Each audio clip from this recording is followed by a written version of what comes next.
kutukan paling melegenda di Indonesia. 1.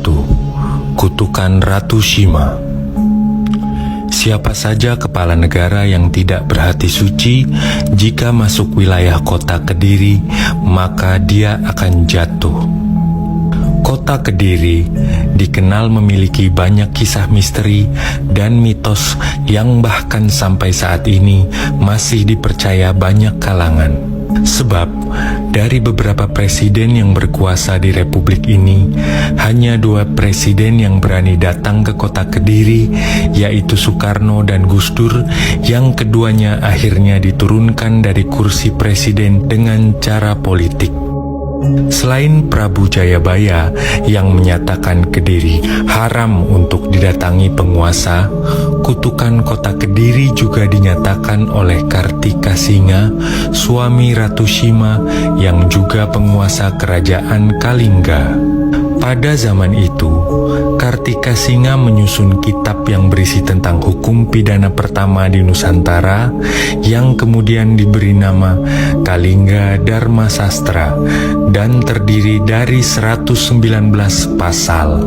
Ketika menyusun kitab tersebut, Kartikasinga memberi kutukan yang berbunyi, siapa saja kepala negara yang tidak suci benar masuk wilayah kota Kediri, maka dia akan jatuh. 2. Kutukan Empu Gandring. Keris ini meminta korban nyawa dari 7 keturunan Ken Arok. Keris Empu Gandring adalah pusaka termasyhur dalam berdirinya kerajaan Singosari. Konon, keris ini memiliki kekuatan supranatural yang melebihi keris-keris pusaka pada masa itu.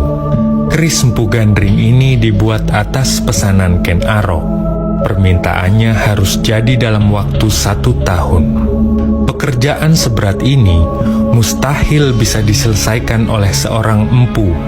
Namun, Empu Gandring menyanggupinya dengan segenap kekuatan gaib dan kemampuan yang dimiliki. Singkat cerita, belum genap 1 tahun, Ken Arok datang untuk mengambil keris tersebut. Namun, Empu Gandring belum menyelesaikan sarung kerisnya. Ken Arok pun marah dan mengujinya dengan cara menusukkan keris itu pada Empu Gandring.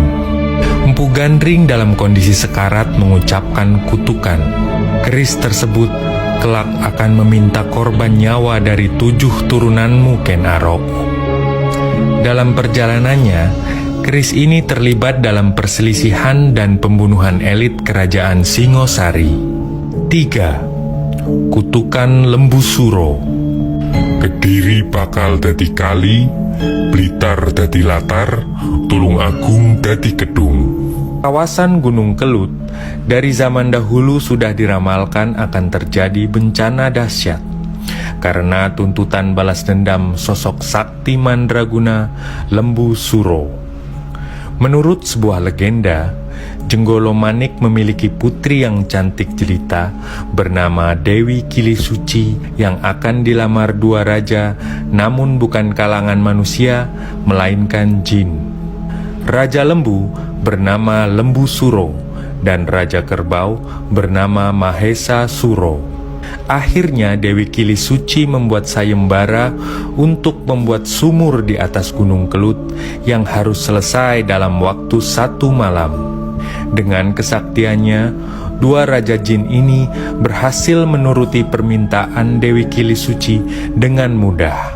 Akan tetapi, Dewi Kilisuci yang sejak awal enggan dipersunting oleh Lembu Suro dan Mahesa Suro pun sudah mengatur siasat jahat dengan cara menyuruh kedua raja tersebut masuk ke dalam sumur untuk menggali lebih dalam.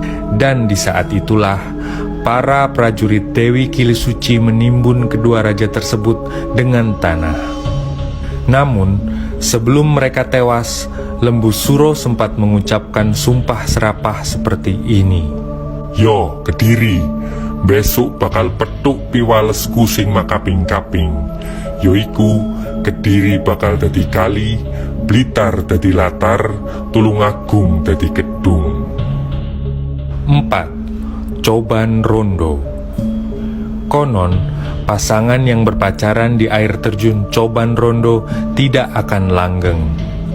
Sejarah nama Coban Rondo yang ada di Malang ini diambil dari kisah tentang Dewi Anjarwati dari Gunung Kawi yang menikah dengan Raden Baron Kusumo dari Gunung Anjasmoro.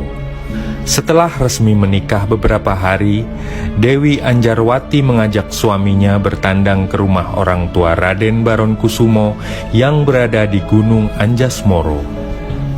Namun, niat ini ditentang oleh orang tua Dewi Anjarwati.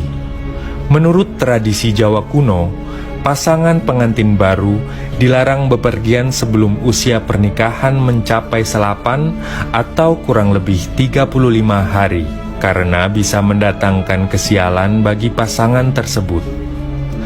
Akan tetapi, mereka tetap bersikeras untuk pergi.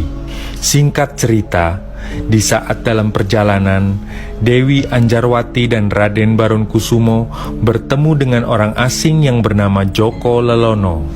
Rupanya, orang asing tersebut terpikat dengan kecantikan Dewi Anjarwati hingga membuat Baron Kusumo terbakar api cemburu dan menantang duel Joko Lelono. Sang istri pun diminta untuk bersembunyi di balik air terjun sembari menunggu suaminya datang menjemput. Naasnya, Raden Baron Kusumo dan Joko Lelono tewas dalam pertarungan sengit itu.